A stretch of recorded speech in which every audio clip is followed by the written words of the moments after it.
Mesdames et messieurs, bonjour et bienvenue à ces bulletins d'information sur Géopolis Télévision.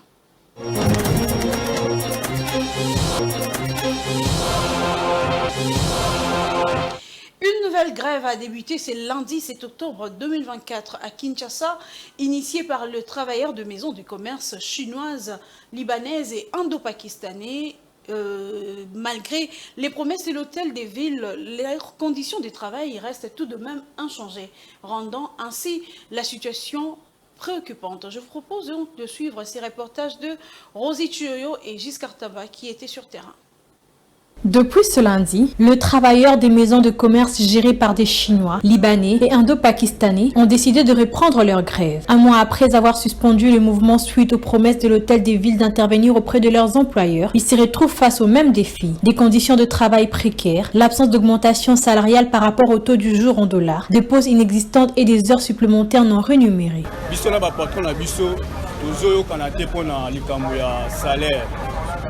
Salaire na biso balingi ko matisa yango te pe bazozwa biso ki journalier tamulai bazofuta biso mbonga malonga te toza na grève ezali tozo réclamer ba droit na biso aki ndenge tosala conditions de travail na horaire ya travail ba respecter yango en plus augmentation ya mbongo tozo réclamer.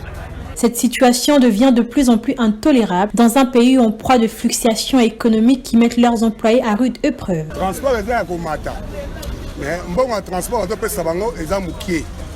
Et puis côté paiement, bazo respecter toté. Les taux à 285. Ah la minute ba ofu dans la 240, 250 dans bazo respecter toté mais pour foutre ndako. Il faut zwambongo wana au $100 pour foutre ndako. Yango ba travailler ba sengaki bazo kusabona ba droit na bango. Mais jusqu'à présent, ba respecter na ngoti.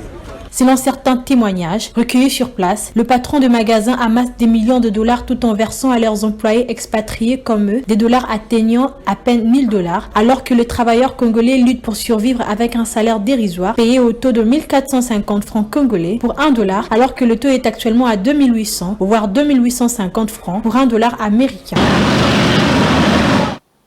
D'une grève à une autre, celle des enseignants congolais déclenchée antérieurement se poursuit malgré les appels au gouvernement à l'apaisement. À Matadi, par exemple, dans le Congo central, les élèves ont improvisé un sit-in qui a été dispersé par la police à coups de balle. Suivez les détails avec Maryse Boleli.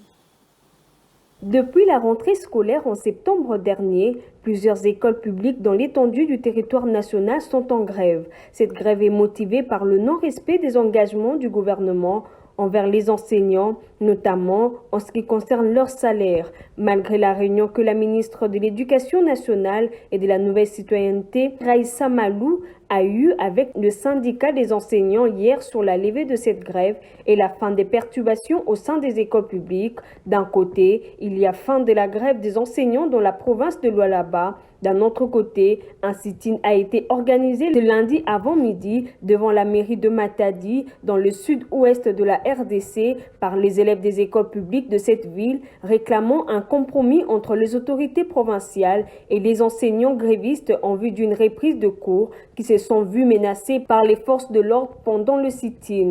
Cependant, seule une augmentation de 50 000 francs, soit moins de $20 américains, a finalement été appliquée. Par conséquent, les enseignants ont indiqué que la grève ne prendra fin qu'avec le respect des engagements issus des accords de Bibois par le gouvernement.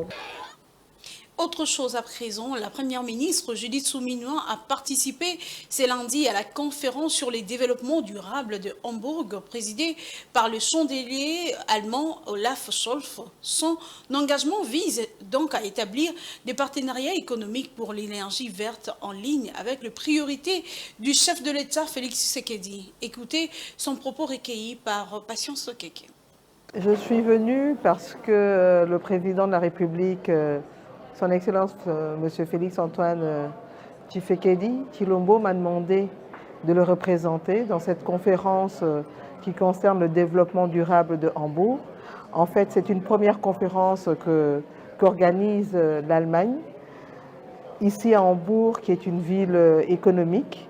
Et il s'agit pour les Allemands de pouvoir voir comment ils peuvent renforcer leurs relations économiques avec l'Afrique, particulièrement dans le domaine de l'énergie verte. Comme vous le savez, en Afrique, nous avons la majorité des forêts, et particulièrement en RDC avec près de 60%.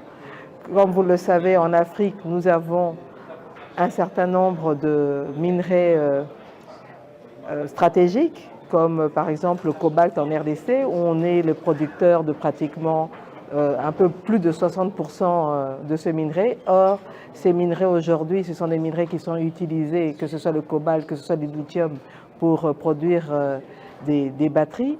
Donc ce sont tous des éléments qui ont une importance capitale aujourd'hui pour l'Union européenne et particulièrement l'Allemagne. Et donc c'est une possibilité de discuter, de voir comment on peut ensemble construire des partenariats d'un point de vue économique, d'un point de vue commercial. Raison pour laquelle il y a un certain nombre de pays d'Afrique qui sont représentés, tant au niveau des chefs d'État que des chefs de gouvernement. Nous avons par exemple le Togo, le Cameroun, la Côte d'Ivoire et il y a d'autres pays aussi de par le monde. Avant de vous quitter, rendons-nous au Guinée-Bissau. En Guinée-Bissau plutôt, selon le chiffre officiel, la masse salariale représente 50% de recettes fiscales, bien au-dessus du seuil des 35% fixé par l'Union économique et monétaire ouest-africaine. Pour se conformer à cette réglementation, le pays adopte la blockchain pour la gestion des salaires de la fonction publique, surveillant environ 26 000 agents et 8 100 pensionnés. Les autorités se réjouissent d'être pionnières en Afrique subsaharienne avec cette technologie qui sera mise en œuvre d'ici novembre 2024. Cette initiative soutenue par les FMI vise donc à garantir la transparence des données salariales et à lutter contre la corruption et les fonctionnaires fictifs. Les détails dans cet élément. En Guinée-Bissau, la masse salariale représente 50% des recettes fiscales selon les chiffres officiels. Un ratio qui reste élevé par rapport aux critères de convenance budgétaire de l'Union économique et monétaire ouest-africaine, qui établissent à 35% la proportion entre le salaire et les recettes fiscales. Pour s'aligner à la réglementation sous-régionale, la Guinée-Bissau a adopté la blockchain pour la gestion des salaires de la fonction publique. Cela va apporter une transparence dans les traitements des dossiers de fonctionnaires. Également la réduction de la fraude, une meilleure gestion de la dépense publique. La plateforme numérique sera en mesure de surveiller les données d'environ 26 600 agents publics et 8 100 pensionnés présents en Guinée-Bissau. Les autorités de ces pays expriment leur satisfaction d'accueillir l'une des premières plateformes en Afrique subsaharienne à intégrer la technologie blockchain dans les buts d'optimiser les opérations gouvernementales. D'une manière basique, les systèmes blockchain, c'est la validation des informations par le pair. Cela veut dire que les utilisateurs d'un système doivent avoir la même information et valider la qualité et la fiabilité de cette information avant qu'elle ne soit inscrite dans les systèmes. En cas de modification, celle-ci doit être documentée. D'ici novembre 2024, la Guinée-Bissau commencera à mettre en œuvre son système de numérisation basé sur la blockchain. Cette initiative soutenue par le Fonds monétaire international dans le cadre de son programme de facilité élargie des crédits a pour objectif d'assurer une transparence complète dans la gestion des données salariales, et tout en renforçant la lutte contre les fonctionnaires fictifs et la corruption. Nous voici arrivés à la fin de ces bulletins d'information, mesdames et messieurs. Merci de nous avoir choisis pour vous informer. Nous vous donnons rendez-vous à 19h30 pour la grande édition du journal. D'ici là, portez-vous bien. Au revoir.